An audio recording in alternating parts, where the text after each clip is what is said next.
담보물권. 한 번씩 저한테 좀 이렇게 실무적인 질문을 하시는 분들이 계시던데, 제가 아직은 실무적인 경험이 좀 미진해서 여러분들께 뭔가 똑부러지는 답을 못 드릴 수가 있어요. 그래가지고 제가 그냥 뭐 그런 질문이 들어왔을 때 이런 거 시험에 안 나옵니다. 이런 거 시험에 안 나와요. 이렇게 할 수도 있겠지만 그런 것보다도 저는 답을 최대한 좀 드리고 싶은 게 제 심정이라서, 혹시 그런 게 들어왔을 때 제가 당장에 똑부러지는 답을 못 드린다 하더라도 조금만 시간을 주시면 내용을 좀 찾아서 답을 드릴 수가 있거든요. 그래서 혹시나 그런 질문이 있으시면은 저한테 해주시면은 제가 답을 최대한 제 아는 선에서 찾아가지고 답을 해드리도록 하겠습니다. 네, 담보물권 들어가겠습니다. 자, 우리 시험과 관련해가지고 일단 담보물권 두 가지 정리하시면 되죠. 첫 번째 뭐가 있죠? 유치권이요. 유치권 보입니까? 407페이지 보시면은 도에 보시면 6번에 담보물권 해가지고 유치권 나와 있고, 그 다음에 저당권, 이 두 가지 정리를 해 나가시면 되겠습니다. 특히나 이 저당권 파트 같은 경우는 우리 시험에서 3, 4문제 나와요. 많이 나옵니다. 저당권 대단히 중요한 파트입니다. 저당권. 자, 먼저 담보물권의 전반적인 내용을 보도록 하겠습니다. 한 장을 넘기시면 담보물권 총설 해가지고 나와 있는데, 여기서 먼저 의의를 보시면은 채권의 만족을 얻는 방법이 나와 있어요. 여기서 양괄호 1번에 일반 채권자 같은 경우는 경매 들어가실 때 판결을 얻으셔가지고 강제 경매 들어간다라고 되어 있는 걸 확인할 수 있습니다. 그 다음에 양괄호 2번에 보시면 저당권자 같은 경우는 판결 받을 필요 없이 바로 경매 들어가죠. 임의 경매입니다. 두 가지 구분해 주시기 바랍니다. 전세권자가 경매 청구하는 것도 무슨 경매다? 네, 그것도 임의 경매입니다. 자, 담보물권의 특성으로 바로 오른쪽 가보시면은 총 4가지의 특성이 보입니다. 먼저 첫 번째 나와 있는 게 바로 이 부종성이라고 하는 겁니다. 부종성. 담보물권의 특성을 보시기 전에 먼저 가볍게 유치권과 저당권 좀 비교를 해보겠습니다. 먼저 유치권입니다. 유치권이라고 하는 거는 유치가 뭔 뜻이죠? 보관하는 거예요. 보관하는 거예요. 보관. 유치장이 누구 보관하는 거죠? 유치장. 범죄 혐의가 있는 사람, 아직 입주 안 된 사람, 범죄 혐의가 있는 사람 보관하는 거예요. 맞아요? 유치권입니다. 가장 대표적인 사례는 이런 거예요. 갑이 자신의 토지에다가 건물을 지어달라고 을한테 의뢰를 합니다. 을이 공사업자죠. 그래서 갑에게 의뢰를 받으셔가지고 갑 소유 토지에다가 건물을 이쁘게 지어주셨어요. 누가 건물 지었죠? 을이요. 건물 지었습니다. 자, 그러면은 이제 건물을 다 지으셨기 때문에 갑으로부터 받을 돈 생깁니까?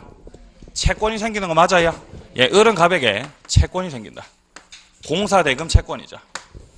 자, 그리고 여기에 대해서 갑이 이 돈을 주면 전혀 문제가 안 되는데 돈 안 주시면은 이 채권의 회수를 위해서 목적물을 뭐 한다? 점유하는 거예요. 점유하고 인도를 거절하는 거죠. 이게 무슨 권인 거예요? 유치권인 겁니다. 인도 거절. 그럼 이 해당 건물은 누가 계속 점유하시는 거예요? 네, 현수막 걸어놓고 나 건물 못 준다 하는 거죠. 유치권 주장하는 중입니다. 이렇게 이제 표현을 하게 됩니다. 자, 그럼 을은 자신이 가지고 있는 채권과 점유가 결합이 돼가지고 유치권이라고 하는 걸 행사를 할 수가 있는데, 이 유치권 같은 경우는 일단 특징이 등기를 안 해요. 유치권은 등기가 안 됩니다. 그러니까 아주 골 때리는 거죠. 등기를 안 하는데 물권이죠.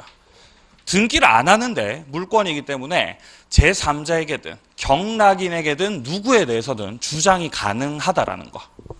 만약에 이 건물이 경매 들어갔어요. 팔렸어. 그러면 병이라고 하는 사람이 목적물에 대해서 경락을 받으셨다라는 겁니다. 그러면 을은 현재 자신이 가지고 있는 이 유치권을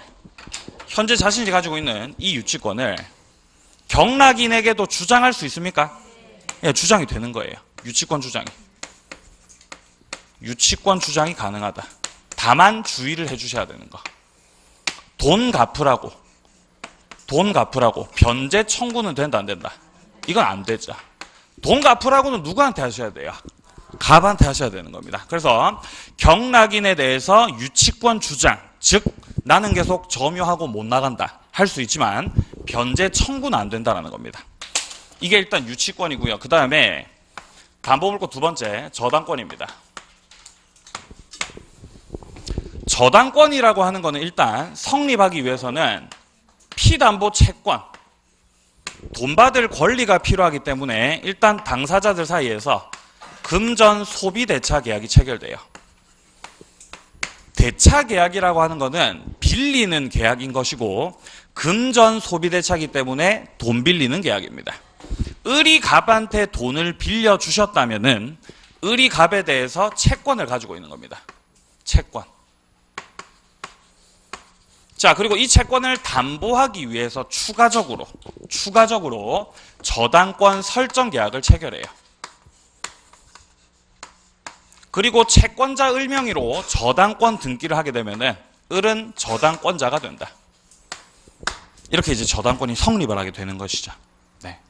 그러면은 현재 을은 저당권자로서 해당 목적물에 대해서 처분에 대한 권능을 가지고 있는 겁니다. 돈 못 갚으시면 어떻게 하는 거예요? 경매 청구, 그 다음에 우선 변제권 행사.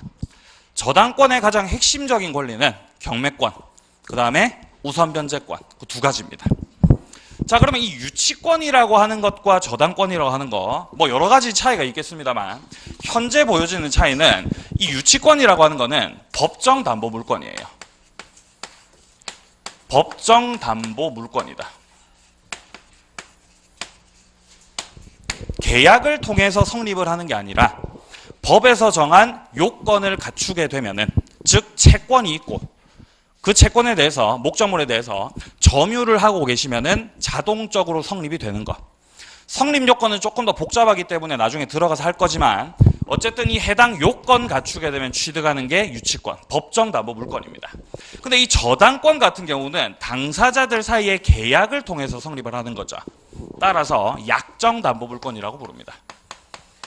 약정 담보 물권. 이게 다른 거죠. 유치권은 법정 담보 물권. 저당권은요? 약정 담보 물권. 이 두 가지의 담보 물권의 특성. 첫 번째, 아까 뭐라고 했었죠? 부종성. 부종성. 부종성이라고 하는 거는 결국 주종관계로 붙어 다닌다라는 건데, 뭐랑 뭐가 붙어 다니냐? 채권과, 예, 저당권이죠. 그쵸? 담보물권이라고 좀 쓰겠습니다. 큰 틀에서. 채권과 그 채권을 담보하기 위한 물권은 운명을 함께 하는 겁니다. 운명을 함께. 근데 부종성이라고 하는 거는 결국 주종관계로 붙어 다니는 거거든요. 뭐가 줄까요? 예, 채권이 주예요. 이게 주예요. 주. 얘는요? 종. 자, 그럼 여기서 갑이 을한테 만약에 돈을 다 갚았어요. 네? 공사비 다 줬단 말입니다. 그러면 을이 가지고 있었던 채권 어떻게 되는 거예요? 채권 소멸하는 거예요. 채권이 소멸한 이상 유치권은 더 이상 존재 의미가 없죠. 너도 그냥 소멸하는 거예요. 말소 등기 해야 돼요. 등기 자체가 안 된 놈이에요, 놈은요. 자, 그러면 저당권 같은 경우도 채무자가 을에 대해서 채권에 대해서 싹 다 변제를 하시면 을이 가지고 있었던 채권이 소멸하게 되면은 저당권은 자동적으로 소멸. 이렇게 되는 거예요.